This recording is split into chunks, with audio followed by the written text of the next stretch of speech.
First, I just wanted to thank you for taking the time. I know you're quite busy, and I guess you'd be pleased to know that you're actually the first guest that I'm having on this Okay, podcast.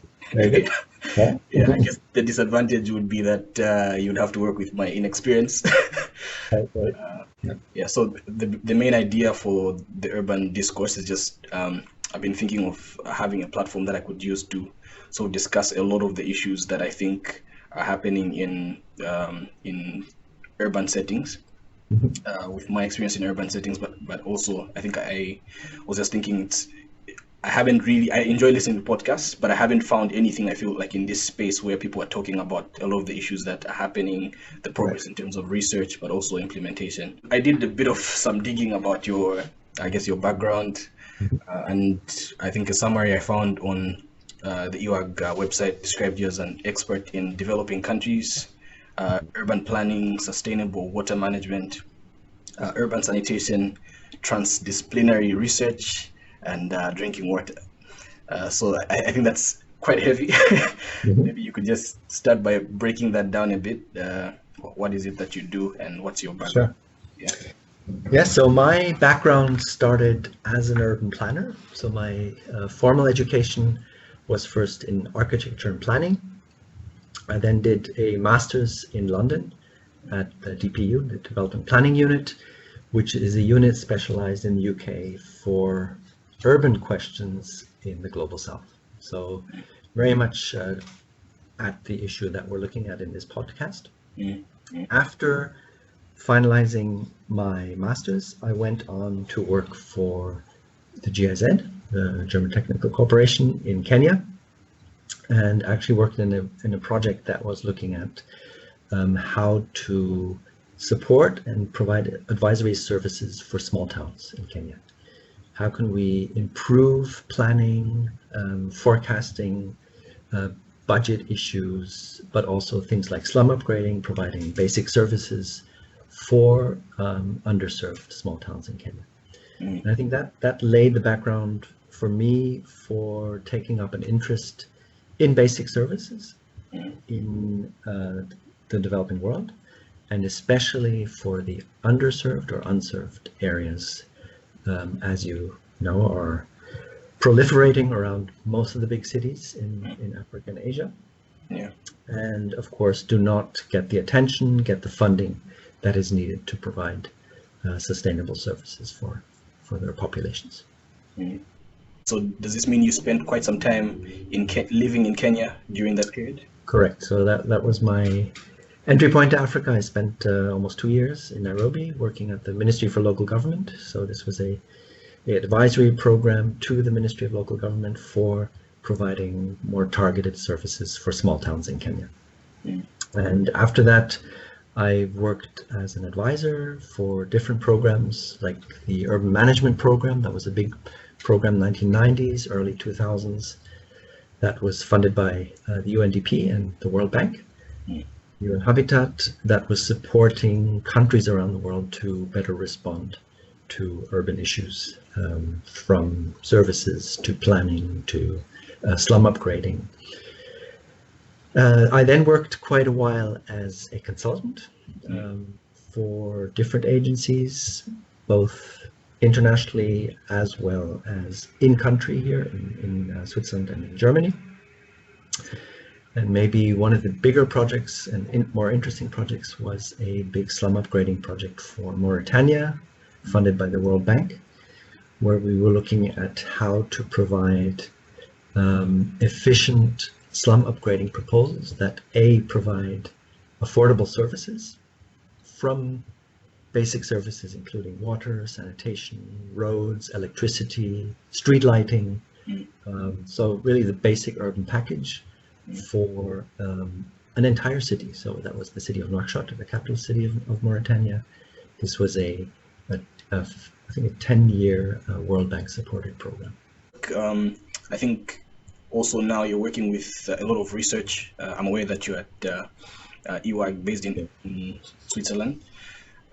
What kind of work are you doing now, and how does that, I guess, relate to your work? Yeah, so I joined EWAG almost 18 years ago, quite a time back. And IAMAG has one department that is quite interesting. It's called SANDEC, which stands for Sanitation, Water and Solid Waste for Development, and really targets these basic services that I just mentioned for the developing world. And what we're looking at is applied research. So it's not, theoretical research, but really applied stuff that leads to better technology fits or better approaches, testing novel technologies, testing novel water filters, but also planning approaches. So in my division, for example, we're looking very much at contextualized planning that could lead to better service planning of services, planning of infrastructure for these areas. And the SANDEC department has a mandate to work exclusively in the developing world, and that is also, of course, the countries that we focus on across Africa, across Asia, and also in some countries in Latin America. We don't only do research, we also do a lot of capacity development. The teaching, of course, that we do at different universities like IHE, but also I think many people in the sector know the MOOCs, the massive open online courses that we are continuing to improve and hold. These are giving an introductory lectures to sanitation, to water provision, to solid waste, and to fecal sludge management. And I think that's very much appreciated, downloaded by over 160,000 people around the world. So definitely one of the more popular programs looking at service provision for urban areas. And I think you've opened up now, I think, a discussion that I would like to take us into, which is just looking at the many different aspects and perspectives that come up when we're thinking of waste management in cities. And I think, as I mentioned, I wanted us to look at the perspective of filthy cities, basically, and why they exist. I know it's a bit dramatic to put it that way, but really, and I think personally from my own experience in Lusaka, there are a lot of challenges that seem, I think, especially from a layman's perspective, we look at, for example, the rainy season is just about to start, and that means there's going to be a lot of water flooding the city. There's a lot of solid waste litter in the water, and then cholera outbreaks especially in the slums. So it seems there's sort of all these things connecting the different solid waste, water management, and also I think sanitation itself. How do these, I think, are these basically one problem from your own perspective, or is it sort of different problems just expressing themselves? Yeah, so I think what you're talking about when you say filthy cities, for me, or in our discourse, we usually say this is the informal city, as opposed to the formalized city or the formal city that enjoys most of the services that are lacking in these informal areas. And informal, of course, is a wide term, but for me it means it is not considered as a legalized area of the city, and therefore does not get the same services as the other part of the city. And not getting those services means, especially, for example, for the utilities in these countries, it is not considered as their mandate, or they say, these are unplanned areas. We don't have our mandate for example, for sewered areas to serve these areas. And that's why informal settlements usually end up not getting any kind of formal or formalized services. So often considered in some countries as illegal. I would never use the term illegal, but often that's the terminology used in these countries. Illegally settled on riverbanks, on hilly areas that are usually not best for settlement areas. And that leads, of course, to the deficiencies in the services that we see. So there's no regular garbage collection. There's no piped water supply for these areas. Usually the informal private sector then steps in and provides some of these services. Of course, not to the service standards that we would expect. And of course, I would say, for public health, the most questionable one is, of course, the fecal sludge management, which is often informally dumped in areas and then can, of course, lead to some of the problems that you mentioned, like cholera or diseases, diarrhea, and so on. So I think, if we want to tackle many of these issues that you mentioned in the filthy city, we need to look at how can these areas be formalized? How can they become part of the urban fabric and be seen as part of a vital part of the city as a whole? And I'm sure, during the course we talked about it, citywide inclusive sanitation is one of those approaches that tries to bring appropriate solutions for different contexts. It does not say one size fits all. And we also know that sewered areas are probably not going to be the solution in the decades to come for everybody. So what does that mean in providing more contextualized, more affordable services for these areas? Thanks for that. And you've mentioned citywide inclusive sanitation, and I think it's a term that's now becoming more and more popular in terms of a lot of the projects that are being branded as CY's projects. Including Lusaka, right? Yes, including the Lusaka sanitation program. So, and especially before I came here to Delft to do that program, I didn't really understand what exactly that meant. Entails. Yeah, so of course I think I've learned quite a lot more about that. But what would you say are the key things? Because I think it's easy for us to brand every project as CYs just for the sake of. What would you say are the key things if you had to mention one or two things? Yeah. So I think the key term that we usually say is taking equity serious.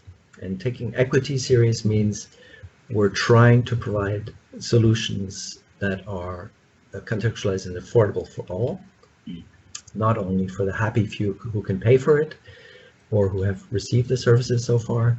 And the equity dimension means looking and taking a close look at who is not getting these services at the moment and what could appropriate service solutions look like for these areas.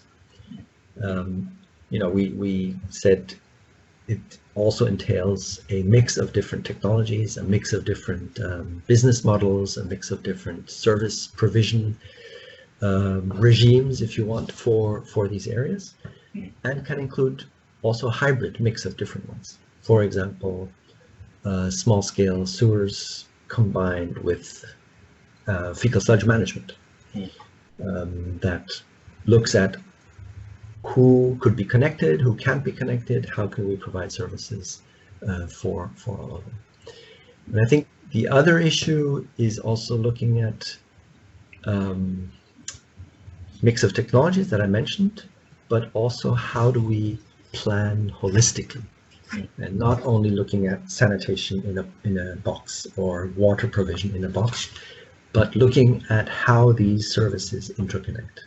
And you mentioned it before. One of the big issues is the negative interactions, for example, between sanitation, solid waste.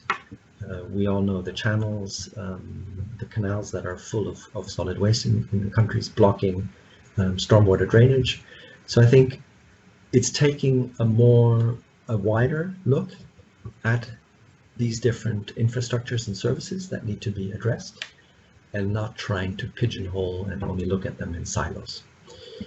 Now, of course, if you hear that, it's more complex than it was before, right? So you're not dealing only with one service, with one infrastructure, but you're dealing with multiplicity and the interactions between these. And that, of course, is a complex task and needs well-educated and well-trained people to handle that.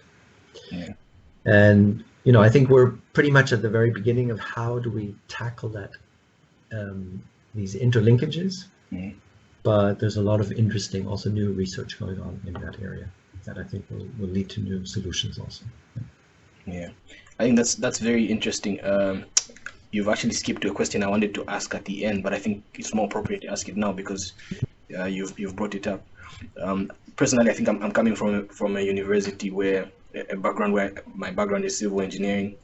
So, and the design is very focused on a lot of the centralized treatment, or basically we're assuming the ideal city and how we're being trained to design Right. the ideal city with proper drainage, with proper sewer lines, proper roads. Um, I think what would you say would be the best way to, I think, especially for young professionals, to equip themselves with the skills that they would need to thrive? Because the real world, as you've mentioned, it doesn't It's work. messy and Yeah, dirty and exactly. filthy, right? Yeah, it's filthy. Yeah. Yeah, so it's like we're Yeah. trained for the ideal city, but we get into the real world and we start to realize, oh, maybe I need to think differently about how how how to design or how Absolutely. everything else that I've been taught. Yeah. Yeah. So I think that's you're really touching on a major issue, and that is how is urban planning taught in most of the African countries? I know quite a lot of planners in Africa, and if you look at the curricula that they're dealing with, it's like you say, it's dealing with the ideal middle class city that can pay for services. Yeah. But that's, as we know, that's 20 to 25% max of the population. Yeah. And what these planning schools are not dealing with is how do we plan for the 75% of the population that does not live in this ideal world? And I think that's where we need to put a lot more effort from curricula, from the way things are taught, from the solutions that are brought. Um, if you look citywide inclusive sanitation, I'm sure there's no planning school in Africa that teaches what this is about and what's new and what's innovative about the approaches. So I think if you were to ask me, coming from a research and teaching institution, I think that's where we really need to address issues. Now the problem is not many institutions want to fund that kind of thing. So first of all, there are not many donors that are willing to invest in tertiary education in Africa. Most of them are investing in primary, secondary schools. And getting across that message on the need for more innovative and up-to-date curriculum is falling on deaf ears, unfortunately. But I think that would be definitely a drive for example, the African Union or other Pan-African Union institutions. Yeah. And also, I think just to go off a little bit, you mentioned the issue of finance. And I know it also applies to a lot of the other issues, not just financing education, for example, but even a lot of the infrastructure or the whether it's awareness raising in a lot of these communities, trying to bring people together. It requires a lot of funding and financing. Is it something that's feasible in especially a lot of these low income countries to be funded by the governments themselves, or from your own experience, is this mostly being funded by external funding? Yeah. Yeah. I mean, especially in the more costly urban development projects that involve heavy infrastructure, that's usually beyond most government funding. So in many cases, it's either regional development banks like the African Development Bank or the World Bank that come in with grants or loans to develop this kind of top-heavy, very expensive infrastructure.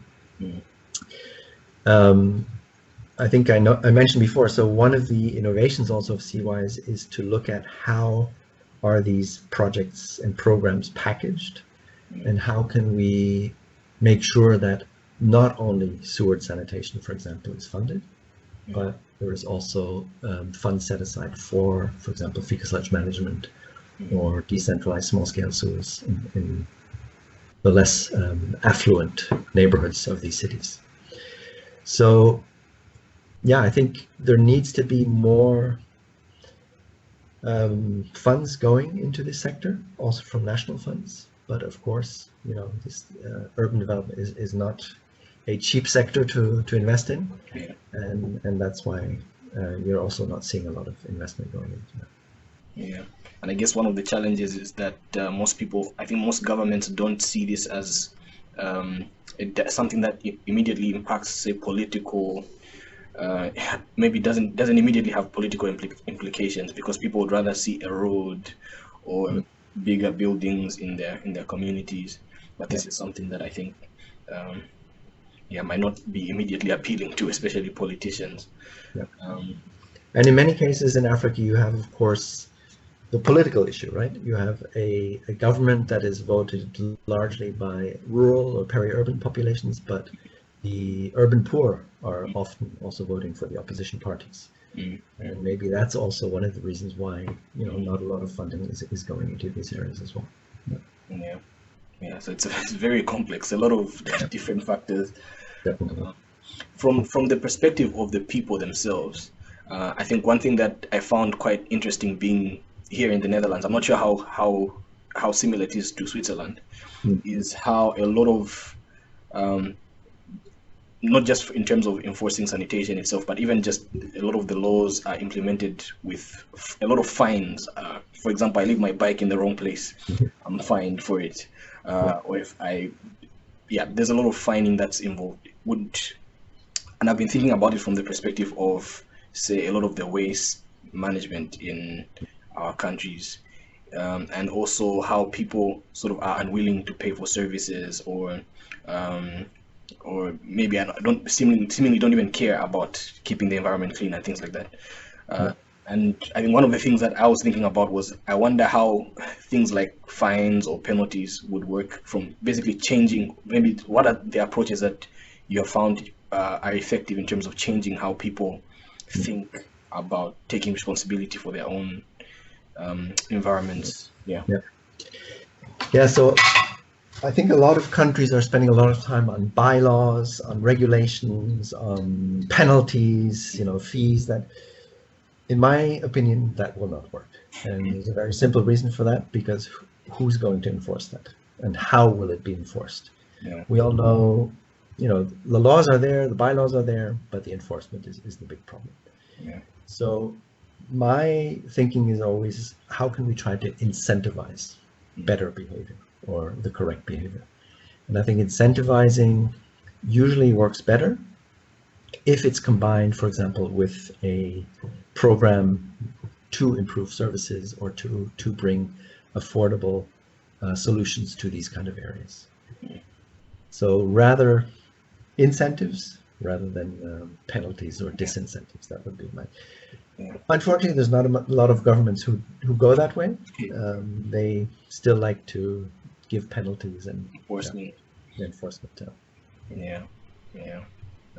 don't know if that's working better in Lusaka, but I haven't seen many cities where it works. Well, I think it's something that we, for example, for sanitation, we've recently come up with a new sanitation bylaw that I think has